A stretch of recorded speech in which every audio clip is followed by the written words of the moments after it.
Hey everyone, how's it going? So I come to you for my first Sunday Miscellany video of 2021. For those of you who are new to this feature on my channel, this is something that I started doing last year, which is sort of my variation on the weekly reading update, where I not only talk about the books that I'm reading, but I also talk about some of the music that I've been listening to and some of the movies that I've been watching. And I always start these movies with the music, and as a lot of you may remember from last year, I have been making my way through The Lives of Great Composers by Harold Schonberg, which is just basically a large collection of very short biographical essays about most of the major composers in the sort of Western musical canon. And usually I pull at least some of my musical recommendations from this book. I will read a chapter on one of the composers, listen to some of the music that he recommends in each chapter, and recommend what I like from it to you. Now, I'm not going to do that in this first week. I did read a chapter today, this morning. It was about Johann Strauss and Jacques Offenbach, both of whom are composers I really like, but I didn't really get a chance to listen to any of their music. So I will listen to some of the music, and if I have recommendations next week, I will give you those recommendations. For my musical recommendations for this first week, I considered doing an overview of all the music that I listened to when I was on vacation, but I listened to a lot of music while I was on vacation because I had a lot of time, and yeah, it was a really nice varied amount of music that I listened to, and I'm really happy with a lot of it, I liked a lot of it, but to try and do justice to all of it would be really, I think, impossible and possibly foolhardy of me. So I'm just gonna recommend some music that I listened to this week. I listened to a lot of music this week because I was driving home from my parents' house in New York, and I live in Iowa, so it was a almost 20-hour drive, and I listened to a lot of music on that drive, and so I'm gonna just give you some music from that road trip.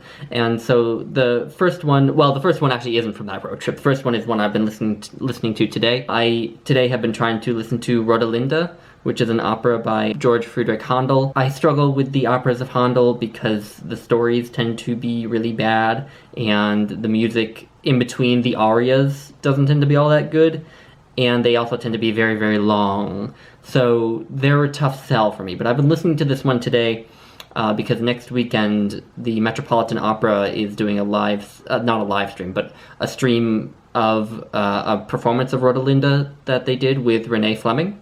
And I absolutely adore Renee Fleming, so I want to watch that stream.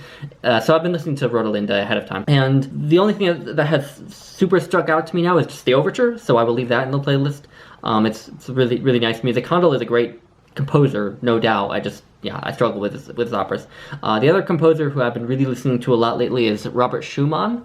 I did discuss Schumann briefly last year in the Sunday Miscellany video, but I was a little bit reserved about him. I wasn't sure how I felt about him. I said that he wasn't necessarily a favorite, but I've been going back and re-listening to some music of his that I had listened to him before, and listening to some of his symphonies, and just really falling in love. Really, I have just realized that I do find his music really engaging and interesting and dramatic. So I'm leaving one movement each from his second symphony in C major and his third symphony in E flat major, his piano quintet in E flat, and his piano quartet in E flat. So you can enjoy those if you want. If you're not a Schumann person, then you can just leave me a comment about how I have horrible music taste. And then I have one entry that is not classical, but it is, I believe the term is Mongol metal, but the band is called The Who, just H-U, and this band is from Mongolia, and they combine sort of metal music with Mongolian throat singing. And if you never looked that up, you should, because it'll blow your mind. It's really interesting and weird, but the way that they combine that sort of singing with metal sounds really, really cool. It's really, really catchy music too, honestly, but the sound of the singing is very alien, but really cool. And really hard to describe, so I don't feel like I can really describe it very well, but if you listen to it in public, people will probably give you weird looks, because it does sound very strange to our Western ears, but I think if you give it a chance, I think you will really like it. So I'll leave several songs from one of their albums, The Garrig. I don't know what that means, but that's the name of the album. And then I'm leaving a piece called Adagio, and this is a piece of music from the soundtrack of The Secret Garden, which I know is a movie from, I think, the 90s, but the way I encountered it was that earlier this week, when I talk about the movies that I watched this week, I'll go more into this, but earlier this week, I watched 2046, directed by Wong Kar-wai, my first Wong Kar-wai, who's a great Hong Kong director, and he uses this piece in that film, and he uses it to great effect, I think. So I'll leave that. It's a really lovely piece, a lot of strings. I have a weakness for strings, but it's very kind of melancholy, very moving music. And then a big thing that I've been listening to is this playlist that I found. It's a playlist of all of the classical pieces of music that Terrence Malick used in my opinion, his greatest film, The Tree of Life. And I'm going to be talking about that later too, because I rewatched The Tree of Life this week. But I've been listening to that playlist of all of the pieces of classical music he uses in that film, like, incessantly. He uses, like, 37 different pieces of classical music in that film. It's really crazy. I really, like, one of my life goals is to have as good a knowledge of classical music as Terrence Malick appears to have, and just as good an ear for it, of the use of classical music as well. But anyway, so I've been listening to this playlist a lot, and so I've left some of my favorite pieces from that playlist in my own playlist as well. So I have a piece from Hector Berlioz's Requiem. I have a piece called Suite Number 3, and it's the third movement of Suite Number 3 by Ottorino Respighi, who is a composer who's new to me, but it's a really lovely, again, a very moving piece. Les Barricades Mystérieuses, excuse my French, but that's by François Couperin. That's a very, very short piano piece. Funeral Canticle by John Tavener, which is sort of sounds like a church hymn, kind of, and I really like church hymns. If you're not a big fan of church hymns, you might not like it that much, but I really love it. And then the final one is actually a variation on the Respighi piece. It's called Siciliana da Antiche, and it's by Hanan Townsend, and it's just a piano rendition of the Respighi piece. And then lastly, I've also been listening to Beethoven's Missa Solemnis, his solemn mass, and I'll lead the first movement to that. Very dramatic and epic. I love it. So moving on now to the books, I have quite a pile that I'm currently reading. The last two books that I finished in 2020, which really I finished in 2021, I finished them both within the first 3 or 4 days of 2021, were Middlemarch by George Eliot, which I buddy read with Fox Folios, who's a commenter. I'm still uncertain whether they want me to reveal their name, so I'll just say that it's Fox Folios. It's a commenter who many of you may have encountered, and we buddy read it, and we had a great time. We both loved it, but I think I'm going to try to do a video all about Middlemarch, so I won't go in depth on it, but I absolutely adored it. Really a new favorite, I think. And then the second book that I finished in 2021 was David Copperfield by Charles Dickens, which I buddy read with Noah from Everyone Who Reads It Must Converse. And we had a great time buddy reading it. We both really enjoyed the book. We didn't quite love it in the way some people seem to, but we did really enjoy it, and it has made me really excited to read more of Charles Dickens's work, so that's great. And okay, now on to the books that I'm currently reading. One that I just finished like a half hour ago is The Death of Ivan Ilyich and Other Stories by Leo Tolstoy. So I read pieces of this last year. I read The Death of Ivan Ilyich and I read The Forged Coupon, both of which are in here, and both of which are treated in this book as short stories, but which I think of as novellas, and which are often like published as novellas. So that's why I read them last year, and I sort of counted them on my Goodreads as individual books, but then I wanted to read the other short stories in here. So I have now finished the volume, and it's a really good volume. I think the stories really converse with each other really well. There are a lot of stories in here about soldiers and the lives of soldiers and the struggles of soldiers, especially in the campaigns in the Caucasus, which Russia was fighting wars in the Caucasus for many decades in the 19th century against the Chechens there, among others, and the Circassians, I believe, as well. And there's a lot in here about the lives of the soldiers in those conflicts, and the kind of the brutality of war, the stupidity of war, and those were really powerful. And it was interesting to compare them to something like The Death of Ivan Ilyich, which is all about death, as the stories about soldiers often touch on death, but not of a soldier, right? And I thought that was a really interesting juxtaposition for Penguin Classics to do. Obviously, this isn't a volume that like Tolstoy published. This is just a volume that Penguin Classics sort of cobbled together. But I thought that the stories really all worked really well together, and I love Tolstoy. He's turning into a favorite writer of mine. I think what he does so well is he just creates characters so well. Every single character who appears in his stories just feels so vibrant and so deep, you know? So, like, you may not see much of them. They may only appear for a page, but you get the sense that you could write a whole novel about them, you know what I mean? Or at least that you could, like, walk home with them and get to know them a little bit, and that they were a real human. And that's what I love about Tolstoy. I wish more writers were like that, because I think that there are just too many writers where certain characters will just kind of be like throwaway characters, like, oh, we just need this person to walk on and say something, and then he walks off, you know? Just to advance the plot or something like that. And Tolstoy never does that. Every person is a person in his stories, and yeah, he's just lovely. And also what I think he does really well is descriptions of nature. There are a couple of really beautiful, descriptions of natural beauty, especially in the Caucasus, which is a very mountainous, forested area. And that is really beautiful, and it's really powerful when it's juxtaposed with the sort of the pettiness of human life, you know, and the pettiness of war and the way people often behave. So yeah, this was a great read. Another book that I've been making my way through and which I should be done with by the end of the week is The Inferno by Dante Alighieri. This is a Barnes & Noble hardcover edition, and this is the Henry Wadsworth Longfellow translation with an intro and notes by Peter Bondanella. And this is my third time reading The Inferno, actually, but the other times that I've read The Inferno have all been reading it as a part of the Divine Comedy. I've never just read it by itself before, and I'm finding it pretty interesting to read by itself. I feel like I can focus in a bit more on it.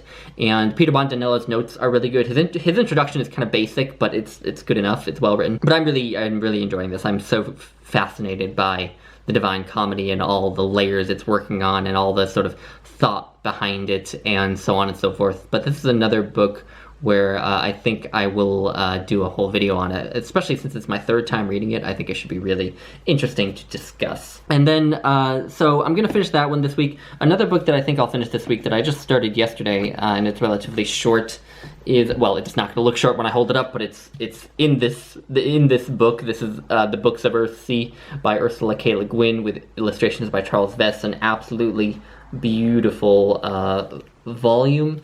I am currently reading the second book in the Earthsea series, which is called The Tombs of Atuan, and I've only read like 5 pages of it, so I don't have too much to say yet. But so far, it's left a much better first impression than the first book. I really did not like the first book very much at all.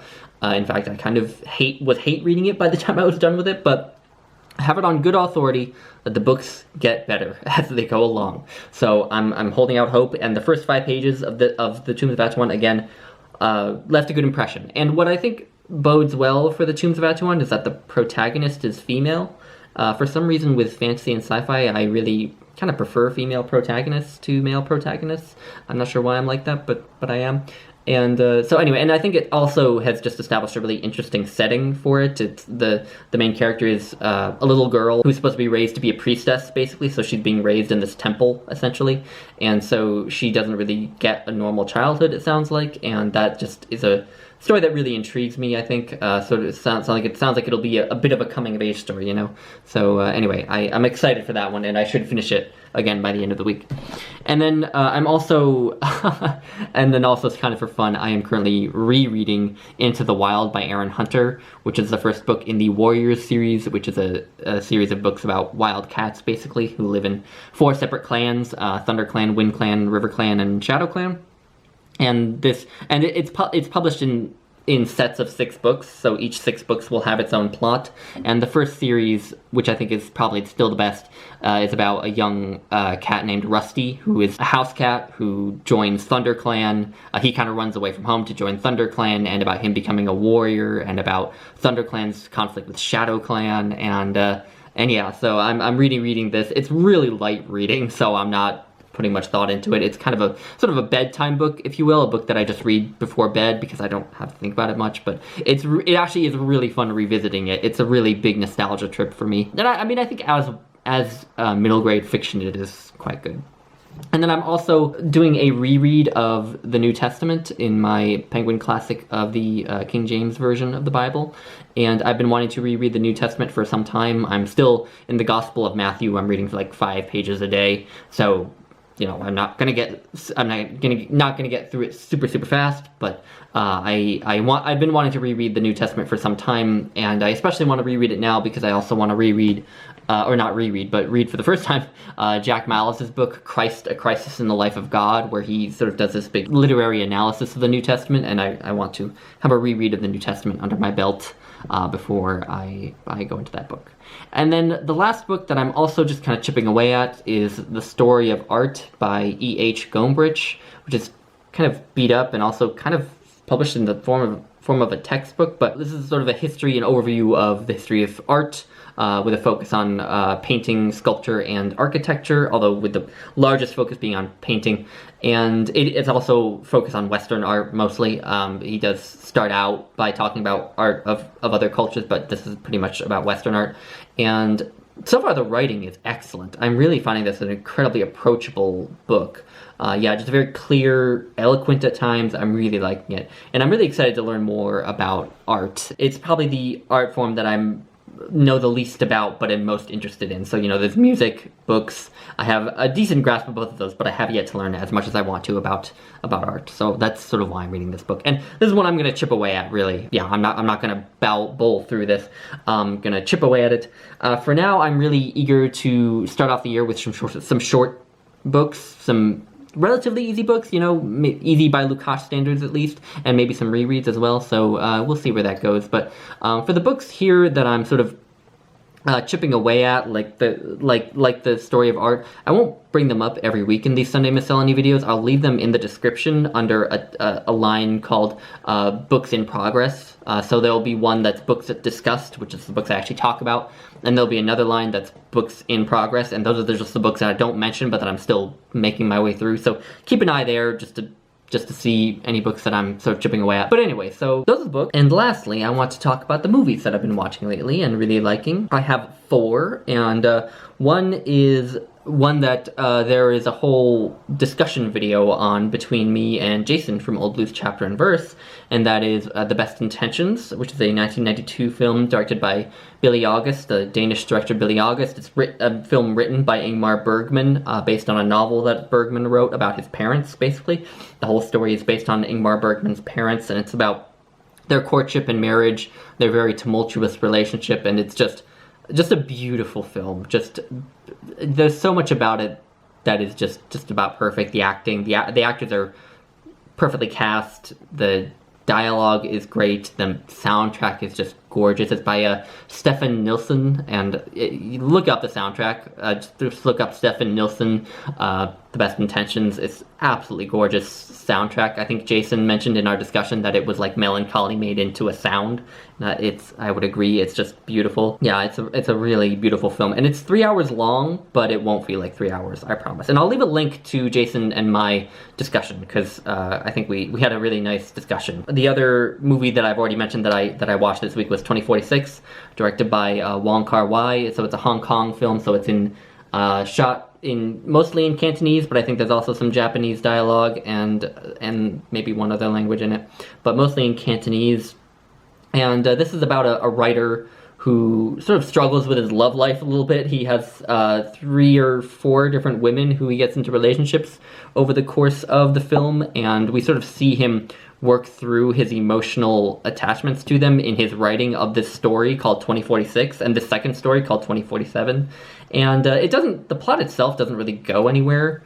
It really is just kind of about relationships and about love and about a sort of mood. And I ended up loving it. It's just a gorgeous film. I felt like you could just eat this film up. It's just every shot is beautiful. I thought the soundtrack was lovely. There are some pieces that were taken from other places that were used, like the Adagio that I mentioned, and there was some original music as well. All great. Yeah, I thought it was brilliant. I have a feeling that there are other films by Wong Kar-wai that I'll like better. I'm gonna watch In the Mood for Love soon, hopefully. And yeah, but a great movie. And then finally, I've already mentioned that I rewatched The Tree of Life this week, and I also rewatched Terrence Malick's first film, Badlands. And The Tree of Life is my favorite movie ever, so if you don't like it, then you can fight me. But I think it is just so... I think it's just about the most perfect thing I've ever seen, I guess, to be very lofty about it. But I love its use of classical music. Terrence Malick, again, he uses 37 different pieces of classical music. They're all perfectly utilized in the story, really. And they're inspired choices. They're not just chosen because they're dramatic. They're chosen because they have a specific meaning behind them that fits with the situation that they're put in. And I think that is just brilliant. But the film is visually just gorgeous. It's, sort of like a 3-hour montage more than a film, really, honestly. And I think that's such a fascinating way of shooting a film. I have a hard time articulating my thoughts on The Tree of Life just because I love it so much. But no, I think it's powerful. I think it's beautiful. Anyway. And then Badlands is a much different animal from The Tree of Life. It has a very different story. It has a much more linear story, an actual beginning, middle, and end, which most of Terrence Malick's films don't, especially following a thin red line. And it's a great movie. It has Martin Sheen, Sissy Spacek. It's beautifully shot, as all of his films are. It's about Kit Carruthers, who goes on this killing spree in the Dakotas and Montana, along with his girlfriend. His girlfriend, whose name I always forget, is played by Sissy Spacek, and the Kit Carruthers is played by Martin Sheen. And it's about their relationship and their life on the run, and they're being chased by the police, and so on and so forth. And, I think it raises some interesting sort of moral questions. I think the way that Kit progresses into his killing spree is very interesting, because it's not like he just suddenly becomes this murderous maniac. It's like, he accidentally shoots one person, and then in another situation, he's like, oh, well, the only solution is to shoot this person, because they might, inform on us, and then by that point, you've killed 2 people, and then it becomes easier and easier to kill more people, essentially.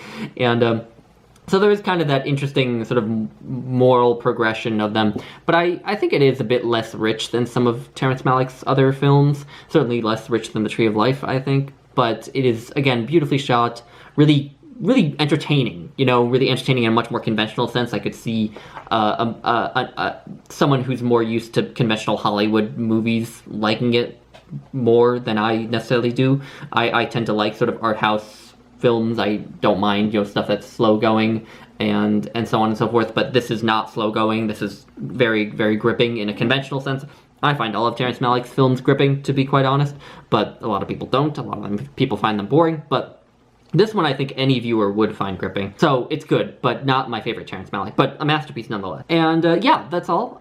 That's all I have to talk about. So thank you all for watching, and if you have thoughts on any of the stuff I've talked about, if you've listened to any of the music, read any of the books, seen any of the movies, give me your thoughts on them. And yeah, I will let you all go, and I'll talk to you next week. Bye.